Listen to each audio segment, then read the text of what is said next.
आज हम बिहार की एक फेमस स्वादिष्ट डिश बनाने वाले हैं जो कि लिट्टी चोखा। एकदम बाहर से क्रिस्पी होता है, अंदर से सत्तू का मसालेदार वाली फीलिंग इतनी टेस्टी लगती है। और साथ में जो स्मोकी फ्लेवर वाला चोखा बनाया जाता है ना, वो तो और भी टेस्टी लगता है। और आज तो हम लिट्टी पनियारम पैन में बनाएंगे, यानी ओवन और ना तंदूर होने की चिंता ही खत्म। तो आप सभी का फिर से एक बार स्वागत है भवानी रसोई घर में। तो चलिए फटाफट से अपनी लिट्टी चोखा की रेसिपी स्टार्ट करते हैं। हम अपनी रेसिपी की शुरुआत करेंगे लिट्टी का डो गूंथते हुए। तो लिट्टी के जो डो होता है उसके लिए आपको 2 कप आटा का यानी गेहूं का आटा ही लेना है, उसको छान लेना है एक परात में। उसी के साथ स्वाद अनुसार नमक, हाफ टेबल स्पून जितनी अजवाइन को अच्छे से हथेली से क्रश करके ऐड कर देना है। सारी चीज़ों को अच्छी तरीके से मिक्स कर लेना है। अब जैसे मिक्स कर लो, हम मोइन के लिए ऐड करेंगे 2 टेबलस्पून जितना घी। अच्छे से आटे के साथ मिक्स कर लेंगे ताकि जो परफेक्ट मोइन वाला टेक्सचर है ना वो आ सके। अच्छे से मिक्स करने के बाद ऐसे हथेली से देख लेना आपका मोइन बन रहा है नहीं, बस आपका मोइन यहाँ पे रेडी है। अब हम थोड़ा थोड़ा पानी ऐड करते जाएंगे और एक सेमी सॉफ्ट डो आपको रेडी करना है।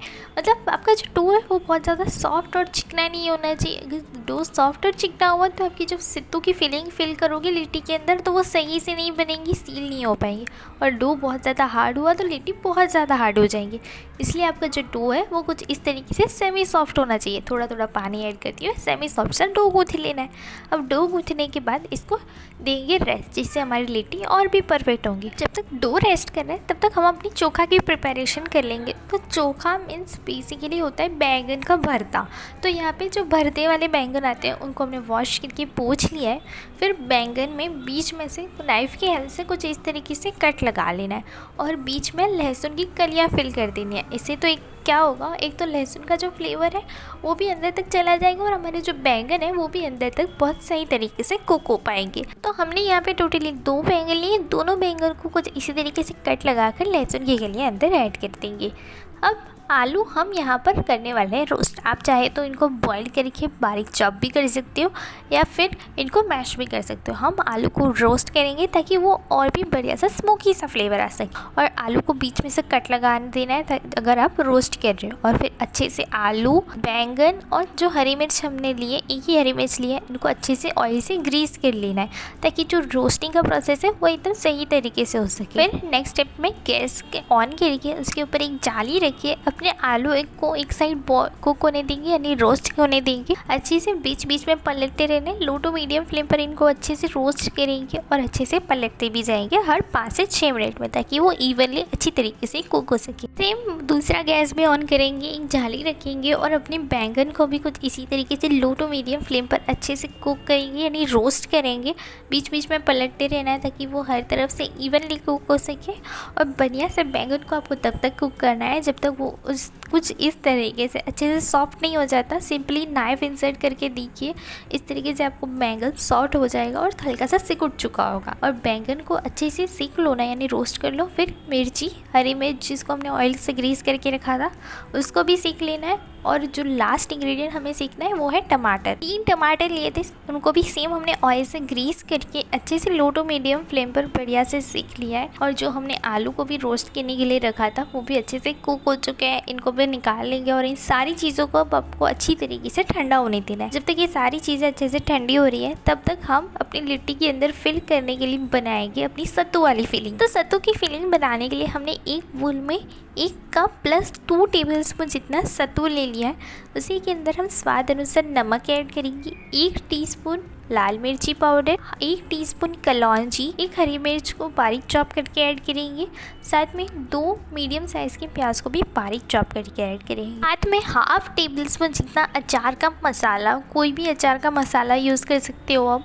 और साथ में जो सत्तू का जो मेन इंग्रेडिएंट होता है ना, मतलब जो इसे और टेस्टी बनाता है वो होता है सरसों का तेल। 2 टीस्पून सरसों का तेल ऐड कीजिए, कच्चा सरसों का तेल ऐड कीजिए। साथ में 1 टीस्पून जितना अजवाइन को क्रश करके ऐड करना है फ्रेशली कटा हुआ धनिया और एक नींबू का रस ऐड करेंगे। बढ़िया से सारी चीज़ों को मिक्स करेंगे। अब जो सत्तू वाली फीलिंग है ना, वो कुछ इस तरीके से क्रम्बली होनी चाहिए, वेट नहीं होनी चाहिए, हल्की सी मॉइस्ट है लेकिन क्रम्बली है। अब जब मसाले ऐड कर रहे हो तो भुना जीरा पाउडर और सरसों के तेल की जगह जो हमारा नॉर्मल वाला तेल होता है, रिफाइंड ऑयल, उसका भी यूज़ कर सकते हो। बस जो कच्चा सरसों का तेल होता है ना, वही चोखा और सत्तू का मेन एलिमेंट होता है। तो हमारी सत्तू वाली फीलिंग अच्छे से मिक्स होके रेडी है। इसको रख देंगे साइड में। और जो हमने सारे इंग्रेडिएंट्स यानी बैंगन, टमाटर, आलू, मिर्ची, इन सबको रोस्ट किया था, वो ठंडे हो चुके हैं। उनको अच्छी तरीके से छील लेंगे। पानी में भिगोकर बिल्कुल भी नहीं छीलना है, वरना जो सारा फ्लेवर है वो निकल जाता है। थोड़े से आलू को पानी में भिगोकर आप छील सकते हो अगर वो नहीं छील रहा है तो। जितने भी हमने इंग्रेडिएंट्स रोस्ट करके रेडी है उनको पानी में ऐड करके तो बिल्कुल भी नहीं छीलना है, वरना जो उनका स्मोकी फ्लेवर है वो सारा निकल जाएगा और जो आपका चोखा है ना, वो चोखा बिल्कुल भी नहीं लगेगा। इसलिए सारे इंग्रेडिएंट्स को आपको ऐसे ही छीलने, अच्छे से कुक हो गए होंगे तो बहुत इजीली छील जाएंगे ठंडा होने के बाद। बस सारी चीज़ों को एक बड़े से बोल में ऐड कर लेना है और बढ़िया से अच्छी तरीके से मैश कर लेना है। अब जैसे आप सारी चीज़ें अच्छे से मैश कर लो ना, उसके बाद थोड़े से स्पाइसेस ऐड करेंगे, जैसे कि हाफ टेबल स्पून जितना लाल मिर्ची पाउडर, स्वाद अनुसार नमक, फिर से 2 मीडियम साइज़ के प्याज को बारीक चॉप करके ऐड करेंगे। साथ में एक नींबू का रस निचोड़ के ऐड करना है, फ्रेशली कटा हुआ धनिया और फिर से सरसों का तेल। इस बार हमने 1 टेबलस्पून जितना सरसों का तेल ऐड किया है और फिर बढ़िया से सारी चीज़ों को अच्छी तरीके से मिक्स कर लेंगे। और हमारा यहाँ पे टेस्टी वाला चोखा भी बन के रेडी है। बनाने में कोई ज़्यादा इंग्रेडिएंट्स नहीं लगे, सिर्फ बेसिक इंग्रेडिएंट्स थे और चोखा रेडी है। अब जो हमने डो को रेस्ट दिया था, मिनिमम आपको आधा घंटा या फिर मैक्सिमम 40 to 45 मिनट्स का रेस्ट देना है। ये सारी चीज़ें करते हुए हमारा डो भी अच्छे से रेस्ट हो चुका था। थोड़ा सा 2 से 3 मिनट ऑयल ऐड करके नीट कर लेंगे ताकि वो बढ़िया से स्मूथ हो जाए और हल्का सा और सॉफ्ट हो जाए। बस फिर लुइयाँ ले लेनी है, मीडियम साइज़ के 2 बल्स यानी लुइयाँ तोड़ लेनी है। अब बीच में कुछ इस तरीके से वीडियो में दिखाए गए तरीके से आपको कटोरी वाला शेप दे देना है। इस बात का ध्यान रखना है कि जब कटोरी का शेप दो तो मीडियम थिकनेस आने तक ही देना है। बहुत ज़्यादा पतली या फिर मोटी नहीं रखनी है। मोटी रहेगी तो कच्ची रह सकती है और पतली रहेगी तो वो सही से नहीं बनेगी। यानी मीडियम थिकनेस वाली आपको कटोरी जैसी शेप दे देनी है। और फिर बीचों बीच सिर्फ 1 टेबलस्पून जितनी सत्तू वाली फिलिंग ऐड कर देनी है। ज़्यादा ऐड नहीं करनी है, वरना वो कुक करते वक्त हल्की सी फट सकती है और सील करने में भी प्रॉब्लम आ सकती है। अब जब सील करो तो सारी एजेस को बीचों बीच लेके आके अच्छे से गोल गोल घुमाती जाइए और जो एक्स्ट्रा का पोर्शन है यानी एक्स्ट्रा का जो डो है वो निकाल लेना है और हल्के हल्के हाथों से कुछ इस तरीके से बॉल बना लेना है। कोई भी क्रैक्स नहीं होने चाहिए, एकदम इसको इस तरीके से स्मूथ होने चाहिए। अब जैसे जैसे हल्के हल्के हाथों से घुमाओगे वो जो क्रैक्स है वो आराम से चले जाएंगे और आपकी स्मूथ सी एकदम क्रैक फ्री लिट्टी बनकर रेडी हो जाएगी। बस आपको लिट्टी बनाते हुए इस बात का ध्यान रखना है, मीडियम थिकनेस वाली कटोरी बना लेनी है। बीच में ज़्यादा सत्तू की फिलिंग नहीं प्रेस करनी, हल्के हल्के हाथों से प्रेस करते हुए सारी एजेस को एक तरफ लाके अच्छे से गोल गोल घुमाते हुए बीच का जो एक्स्ट्रा का पोर्शन है वो निकाल लेना है और हल्के हल्के हाथों से गोल गोल घुमाते हुए बॉल बना लेना है यानी लिट्टी बना लेनी है, ताकि जो क्रैक्स है वो भी ना रहे और आपकी स्मूथ लिट्टी भी बनकर रेडी हो जाए। और कुछ इसी तरीके से हमारी सारी लिट्टी हमने बनाकर रेडी कर ली है। अब चलेंगे जो लिट्टी का कुकिंग प्रोसेस है उसको देख लेते हैं। तो आज हम बनाएंगे लिट्टी को पनियारम पैन में यानी अप्पे पैन में। तो अप्पे पैन में आपको लो फ्लेम पर उसको हीट कर लेना है और उसके अंदर ऑयल ऐड कर देना है। और बस इस बात का ध्यान रखना है कि ये जो बीच के 3 वाले ना, जो मिडिल वाले, उनमें आपको लिट्टी कभी नहीं रखनी है। हमने गलती से रख दी थी क्योंकि बीच में ना डायरेक्ट हीट लगती है और लिट्टी आपकी जो है ना वो ओवर बेक या फिर कच्ची रह सकती है। इसलिए जो बीच वाले उनको खाली ही रखिएगा। बस सारी लिट्टी को अच्छे से एक एक कैविटी में रखते जाएंगे और ढक्कन रख के लो फ्लेम पर, ध्यान रखिए लो फ्लेम पर कुक होने देंगे।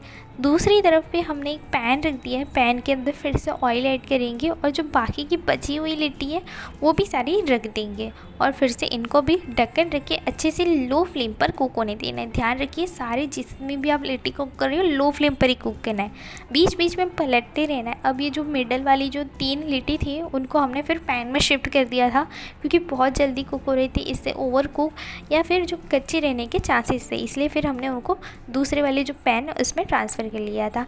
हर 2 से 4 मिनट में आपको लिट्टी को फ्लिप करते रहना है ताकि वो हर तरफ से इवनली कुक हो सके, और फिर से ढक भी देना है। इस तरीके से जो इवनली जो गोल्डन कलर है वो तो आएगा ही, और बढ़िया से हमारी लिट्टी भी अंदर तक कुक हो पाएंगी। बस अने जो बीच वाली 3 लिट्टी थी उनको भी पैन में रख दिया था और अच्छे से चारों तरफ से हम कुक होने दे रहे थे। हर 4 से 5 मिनट में फ्लिप कर रही थी ताकि वो अंदर से हमारी लिट्टी अच्छे से कुक हो सके और बाहर से एकदम से क्रिस्पी बन के रेडी हो सके, जैसे ऑथेंटिक लिट्टी होती है। और कुछ इसी तरीके से हमने सारी लिट्टी को फ्लिप करते हुए कुक कर लिया था।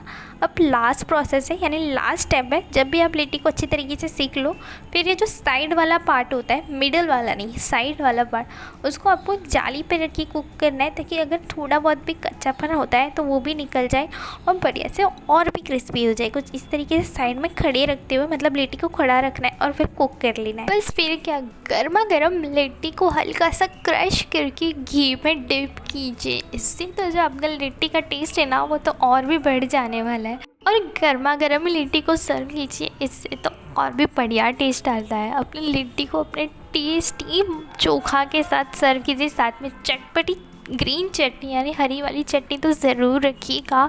एकदम बाहर से हल्की से गोल्डन क्रिस्पी, अंदर से मसालेदार वाला सत्तू वाली फीलिंग जब चोखा के साथ हरी चटनी के साथ कंबाइन करेगी ना, इतना टेस्टी वाला फील देने वाला है। देखिए अंदर तक हमारी लिट्टी बहुत अच्छे से कुक हो चुकी है और कितना बढ़िया लग रहा है ना हमारा लिट्टी चोखा। तो अब आप भी अपने घर पर लिट्टी चोखा एक बार ज़रूर बना कर देखिए, बहुत टेस्टी लगता है। सबको रेस्टोरेंट वाला टेस्ट अब घर पर ही मिल जाएगा, बड़ी हुई बच्चे सबको पसंद आएगा। लेकिन अगर आपको हमारी रेसिपी पसंद आई हो तो लाइक शेयर सब्सक्राइब करना बिल्कुल ना भूलें। Thanks for watching.